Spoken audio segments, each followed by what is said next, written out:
Good afternoon, boys and girls. It's lovely to have you back. It's time for a story, and I hope that you're comfortable. I hope you're enjoying your day, and I hope you enjoy this one. This story is called The Smartest Giant in Town, and it's yet another one by Julia Donaldson and illustrated by Axel Scheffler. The more books that I find from Julia Donaldson, I keep thinking that they get better and better. So hopefully I find lots more by Julia Donaldson. Here we go. The Smartest Giant in Town.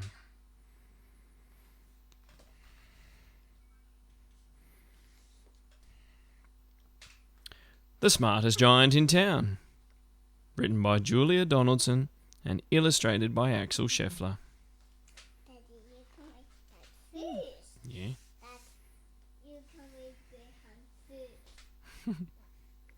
George was a giant, the scruffiest giant in town.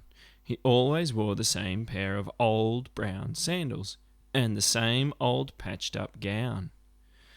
I wish I wasn't the scruffiest giant in town, he said sadly.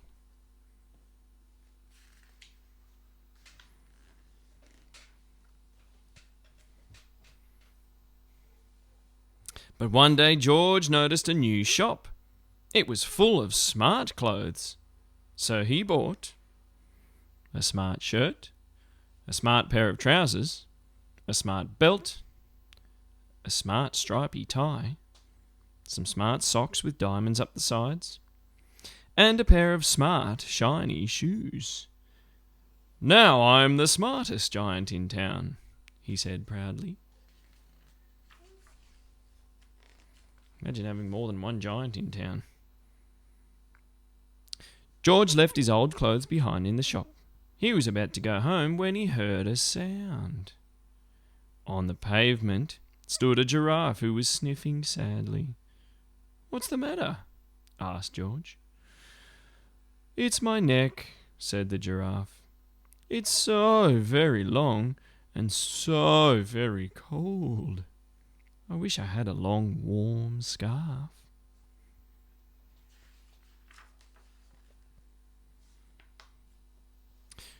"Cheer up," said George, and he took off his stripy tie. "It didn't match my socks anyway," he said, as he wound it around and around the giraffe's neck. It made a wonderful scarf. "Thank you," said the giraffe. As George strode towards home, he sang to himself. "My tie is a scarf for a cold giraffe, but look me up and down. I'm the smartest giant in town." He's a good singer, isn't he? George came to a river. On a boat stood a goat who was bleating loudly. "What's the matter?" asked George. "It's my sail," said the goat. "It blew away in a storm. I wish I had a strong new sail for my boat."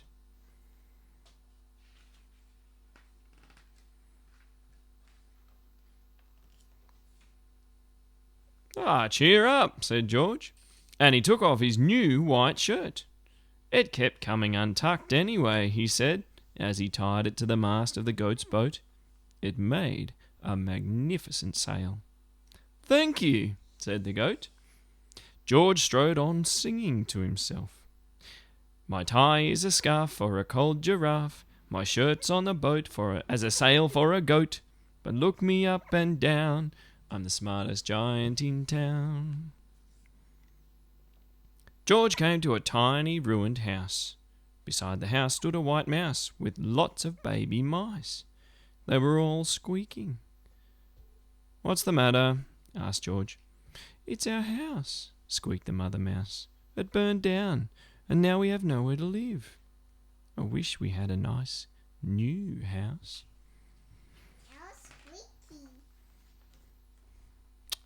Cheer up," said George, and he took off one of his shiny shoes. "It was giving me blisters anyway," he said. As the mouse and her baby scrambled inside, the shoe made a perfect home for them. "Oh, thank you," they all squeaked. George had to hop along the road now, but he didn't mind. As he hopped, he sang to himself. My tie is a scarf for a cold giraffe. My shirt's on a boat as a sail for a goat. My shoe is a house for a little white mouse. But look me up and down, I'm the smartest giant in town. Don't think they enjoy his singing. Funny. Maybe it's his hopping. George came to a campsite. Beside a tent stood a fox who was crying. What's the matter? Asked George. It's my sleeping bag, said the fox. I dropped it in a puddle. I wish I had a warm, dry sleeping bag.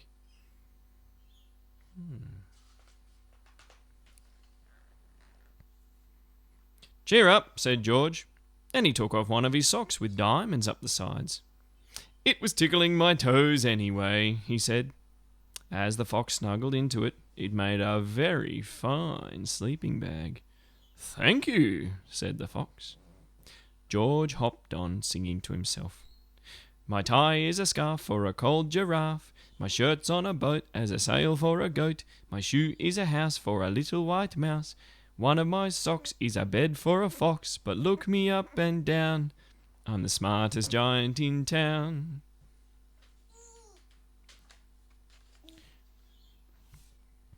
George came to a big squelchy bog. Beside the bog stood a dog who was howling. What's the matter? Asked George. It's this bog, said the dog. I need to get across, but I keep getting stuck in the mud. I wish there was a safe, dry path.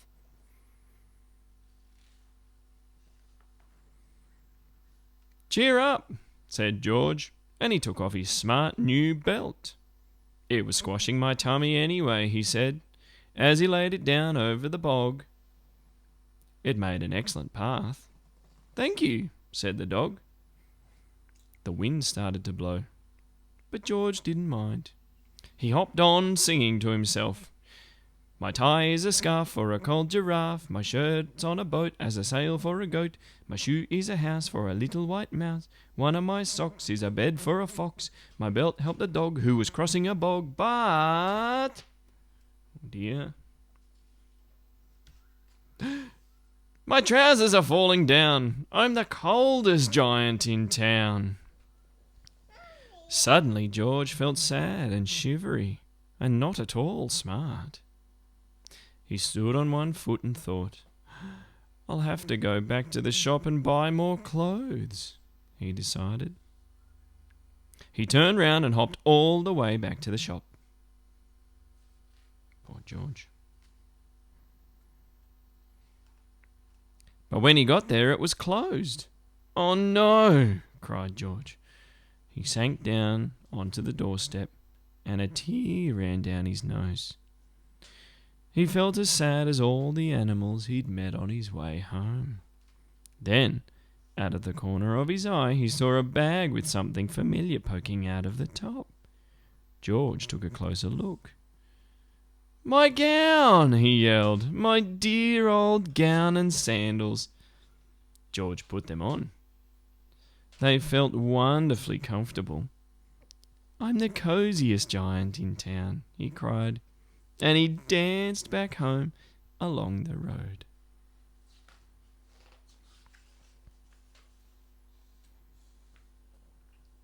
Outside his front door stood all the animals he had helped. They were carrying an enormous present. Come on, George, they said. Open it. George untied the ribbon. Inside was a beautiful gold paper crown and a card. Look inside the card, George, said the animals.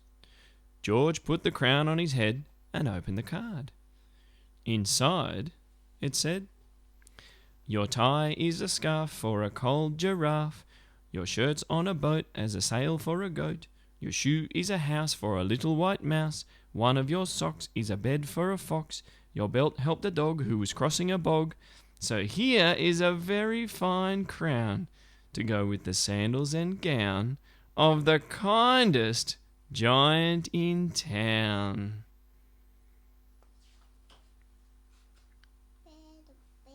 How lovely. So that was The Smartest Giant in Town by Julia Donaldson and illustrated by Axel Scheffler. This is your favorite book, Daddy. I like it. I do.